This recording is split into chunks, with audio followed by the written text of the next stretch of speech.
welcome back to my YouTube channel. I'm so happy you all are here and I'm so excited to do this video because it's hurting me. It's physically paining me. This is basically a video of all the books that changed me as a person, that molded my soul, that became a part of me. And none of these are self-help, considering that I've already done a self-help video.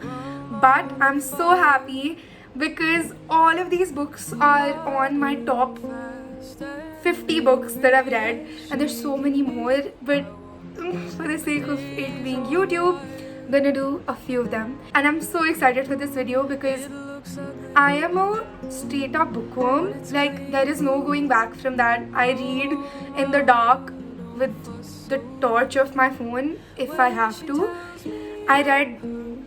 I've read a book a day. I've read a book in 3 hours. And this is not me flexing, this is me telling you guys how sad it is. I went for my new school lunch when I was in 6th grade, and I carried a book with me and it was this thick. So I guess we established the fact that these recommendations come from a place of love and knowledge, and having read a bajillion books, and just the fact that I chose these, guys, they're beautiful. Please be excited.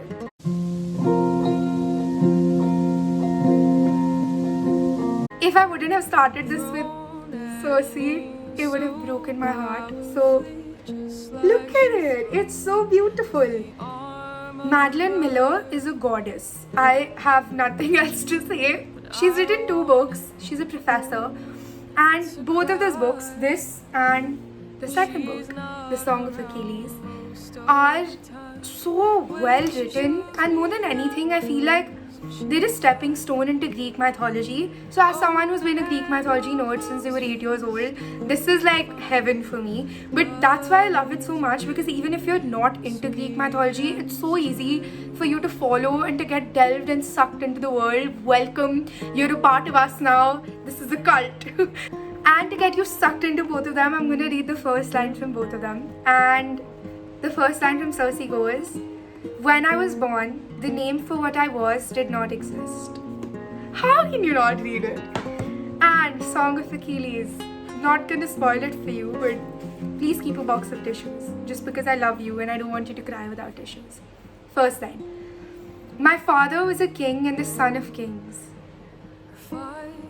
That's it, that's the first line. And I think the reason why I loved it so much was because Circe was so powerfully feminist that as a reader, it gave me a doorway into understanding that women have always been strong. One of the quotes said, "It is a common saying that women are delicate creatures, flowers, eggs, anything that may be crushed in a moment's carelessness. If I had ever believed it, I no longer did."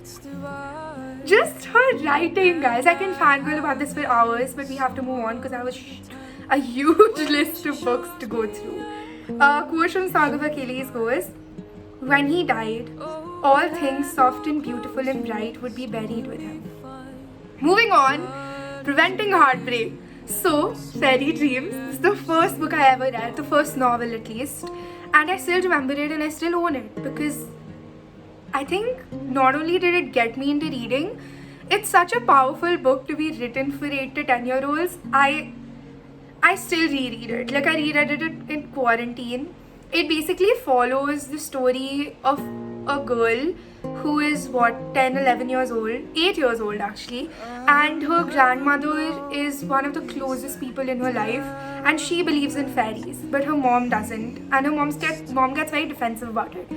So it follows the dynamic of her learning to keep her childhood as a part of her, and understanding that, you know, leaving that mystic thing behind does not make her grown up, it just makes her less magical, was so important. It made me feel like all of these beautiful big things that I believed in, I was allowed to believe in, no matter how old I got. So however old you are, whether you're 12 or whether you're 23, please read this book. This whole video is going to be this aggressive because I'm so excited. But I'm going to read the first line for you just because that's what we're doing. "Evie had always thought that fairies, if they lived anywhere, lived at the bottom of your garden." Guys, if you have any little babies in your life and you don't give them this book, don't talk to me. Literally, I will be physically pissed at you.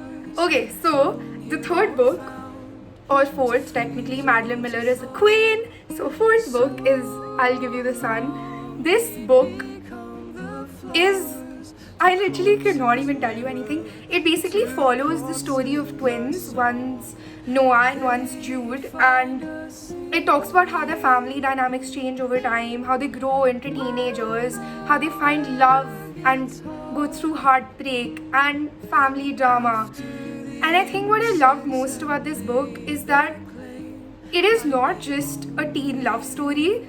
It is so much more without even trying to be. It's so beautifully written. It's just one of the easiest yet comforting yet most powerful books I've read, and it will forever be one of my favorites. One of the quotes from it goes, his soul might be a sun. I've never met anyone who had the sun for a soul. Wow. I'm obsessed. Like, my 14-year-old cousin read it recently, and like literally when I gave it to her, I felt like a part of me was becoming a part of her. I get attached to books. I'm weird. Don't judge me. We cannot possibly go over my love for English without mentioning the one who started it all, Jane Austen. And as much as I love Pride and Prejudice, it's one of my favorite books ever. And it might seem sort of cliche considering that everyone's obsessed with Austen, but how can you not be? My favorite book would undoubtedly have to be Sense and Sensibility.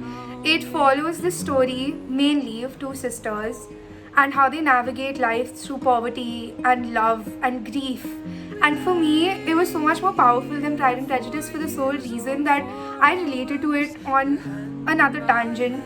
And her writing will forever be magical. Like, no one can replace how powerfully feminist, how powerfully honest and raw it was, considering the fact that she was a woman living in the 1800s. It's not easy to write the way she wrote, and she still did it. I will forever stand. A quote from Sense and Sensibility goes, it is not time or opportunity that is to determine intimacy. It is disposition alone. 7 years would be insufficient to make some people acquainted with each other, and 7 days are more than enough for others.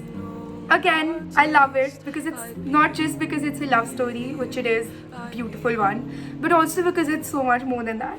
It would be a shame if I went through this list and did not talk about Erin Morgenstern. She has also written 2 books in her life, and I am dumbfounded. Like, the sheer detail of these books is mind-boggling to me. One is The Night Circus, and the other one, guys, look at the covers. Like, how can you not want to own this? Is The Starless Sea. It's golden. I'm so obsessed. Anyway, I'm gonna stop fangirling about the covers. The Night Circus, the thing with these books is if I tell you anything, I ruin them. So I really don't want to, but just take my advice. They're so beautifully written, and just the description. If you're a future writer, you have to read these books. Even if you're not, just for this sheer intricacy of these books, you will not see anything coming. It's like walking into a road and being like, oh, this is easy, and then there are 800 diversions and there's 7 cars and 12 buses and you don't know which one to get on, and you're like, oh my god, and then you get on a random bus, but then you realize all of them are interconnected. It's like very confusing, but it's so beautiful. If you ask me to describe this book to you, the one word I'd have is magical. Both of them. You feel like you're submerged in their worlds and you're drowning and you're fine with it. Like, you're straight up like vibe. The first line, the circus arrives without warning. Please guys, just if you read even one of these books, please hit me up, because I want to have a full-fledged discussion about how beautiful all of them are. The first line of The Starless Sea goes, there is a pirate in the basement. The pirate is a metaphor, but also still a person. The basement could rightly be considered a dungeon. It's just wow. But anyway, absolutely love all of them. I'm so proud of the fact that I have read so many female authors, because as shameful as it is to say, for a very long time, without realizing it, I was reading a lot of cis white male authors, and loved the diversity, bringing more into the book fandom. please guys recommend books that you love down below, because I would love to know a piece of you, and that's what books are. They're a piece of you. I have a weird amount of books left, so I'm just going to stick to the fact that I can't do all of them. And I'm going to talk about Percy Jackson because, guys, like, for all of you Harry Potter stans, I love Harry Potter, but it doesn't come up for me on this list because I read Percy Jackson. It is fantasy fiction 101. Rick Riordan is a god. I will forever be grateful. My 11-year-old self worships you. I love Percy Jackson not just because it's so funny, it's hilarious. I was reading Magnus Chase yesterday. I'm almost 18 and I laughed. I physically laughed at something that he wrote coming out of a 16-year-old boy's mouth. But whatever, the funniness is always additional, but it's just so wholesome. The diversity, the fact that all of the characters have a voice, they have characters from all ethnicities, they have characters from multiple sexualities. It is so refreshing to see a kid's book include people from all over the world so that they can feel like they're a part of it. The main premise of the book is that most demigods have ADHD, and seeing representation for so many groups of people, especially for a book that's meant to be read by 11-year-olds, is so important. People are more difficult to work with than machines, and when you break a person, he can't be fixed. I read this book as a 12-year-old. Now you know why I am the way I am. But whatever, the point is that the first 5 are here. I also have the rest, they're just too much to carry. And the next 5 are the Heroes of Olympus series, which is so beautiful. I read it in 7th grade, and I'm obsessed. I will forever be obsessed. I think the reason I like Percy Jackson more is maybe because I read it before Harry Potter, and so I didn't really get into the craze, but Harry Potter is beautiful. I will not deny that. Just that for all of you Harry Potter fans who haven't read Percy Jackson and think that Harry Potter is the best, that's just not fair. That's unfair. Read the 13 books and then tell me you don't fall in love. Do it. Okay, so I don't own this book because I threw it across the wall and then never picked it up because it's something else. It's called A Thousand Splendid Suns by Khaled Hosseini. And the reason I love it so much is because I read it in a day. I started at 10:30 in the morning and I was reading till 6:30. Partially because I was crying in the middle for like 2 hours. The way he writes and the tale he spins with his words, and how powerful not only his writing is but also the story is, all of it comes and hits you like a truck in the face. And let me read a quote out for you. A man's heart is a wretched, wretched thing. It isn't like a mother's womb. It won't bleed, it won't stretch to make room for you. If you want your heart to break in a bajillion pieces and be scattered on the floor along with the remnants of the book that you were reading, please pick this one up. Okay, now promise last book. It's We Were Liars. I've read a lot of thrillers. Actually, I haven't read a lot, that'll be a lie. I've read a couple, and I think this was my favorite because it is so confusing. Like, till the end of the book, you don't know what's happening. It gets a 5 from me. Like, out of 5, it gets like a 5.5. Yeah, that would be it. Like 5.5. It's just, guys, like, how can you possibly... I read this book in 2 days. The first day I read half of it, I was like, oh yeah, strolling through it, fun. And then the second I reached the second half, I read it in an hour and a half. I was literally like frantically going through the pages, and the person who recommended it to me was my best friend. I went to her and I'm like, I'm never speaking to you again. Please don't ever recommend books to me again because you mess me up. But if you're looking for a good thriller, We Were Liars is the shit. E. Lockhart knows that they're a good writer, and wow. Okay, now I'm gonna give all the books ratings because you really care about my opinion, and also because I really want to. So listen, Percy Jackson gets a 120,000 on 5 because shut up. Dude, it's beautiful. And I think everyone should read it once in their lives because it helps you understand people better. And it gets you into reading. And whenever I'm in a reading slump, Percy Jackson is what I go. Starless Sea gets a 4.75 out of 5. Actually, you know what? That's just mean. It gets a 5.2 out of 5 because it's a little confusing and you don't really remember much once you've read it, speaking from experience. But when you're reading it, oh my god, it's like wow. If I could break the scale and give it to Madeline Miller, I would do it. So both of her books, I don't deserve to give her a rating. Like, she is too good for me. So both her books get a, I can't rate this because I might cry out of how beautiful they are, out of 5. Fairy Dreams is my baby happy book, so 5 on 5. And also because it teaches kids, man. Like, I learned so much from this book. So 5 on 5 from me. Sense and Sensibility, again, giving Austen a rating is like, I don't know, it's stupid as hell. But if you're new into classics, I wouldn't recommend that you delve into Sense and Sensibility feeling that it's going to be a whirlwind. But I think once you get into the book, like, Pride and Prejudice was the first work of Austen that I read, and initially it felt very overwhelming. Like, it took me I tried reading it 6 times before I actually started reading it.